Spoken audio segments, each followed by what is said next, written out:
په 400 کې د تعلیمي پرمختګ لپاره مهم اقدامات. د پیاوړ ډیویژن کمشنر ریاض مسعود نن 400 ته راغلی وو. د دې سفر پاترس کې د 400 د سبزی منډي ملکیت په رسمي ډول د اسلامي کالج یونیورسيټي وای چانسلر ته وسپارل شو چې د تعلیمي پراختیا لپاره باترګټ اغستل کیږي. د پیاوړ کمشنر ریاض مسعود میډیا ته ویل چې زمون هدف دا دی چې 400 د تعلیم په میدان کې پرمختګ وکړي. د اسلامي کالج لپاره د نوې څانګو پرانیستبه د سیمې زده کوونکو ته غوره تعلیمي اسانتیاوي برابر کړي.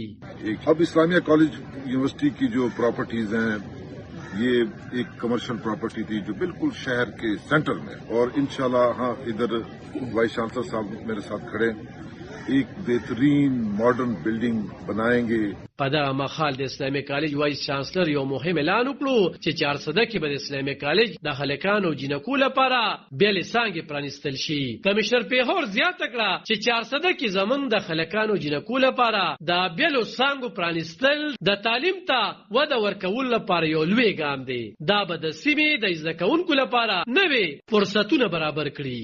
सबसे अगर 400 के लोगों ने ये प्रॉपर्टी किसी भी सरकारी इदारे को दिए तो सबसे पहले हक उन लोगों का बनता है, तो उनके उसके समरात उसके फवाइद मिलने चाहिए. आप लोगों ने बड़ा बेहतरीन सवाल किया है. इंशाल्लाह इस एस्पेक्ट को हम देखेंगे भी और हुकूमत के साथ भी बात करेंगे कि पहला बेनिफिशरी 400 होना चाहिए और 400 के लोग.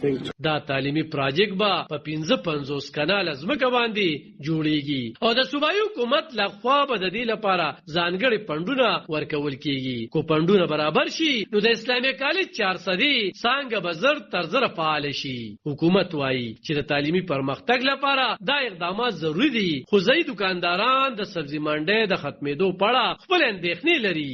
آیا حکومت به د دوی ستونزې هم حل کړي؟ دا به راتلونکي وخت کې کتل کیږي. عالم خان شیرپو دلبر نیوز 400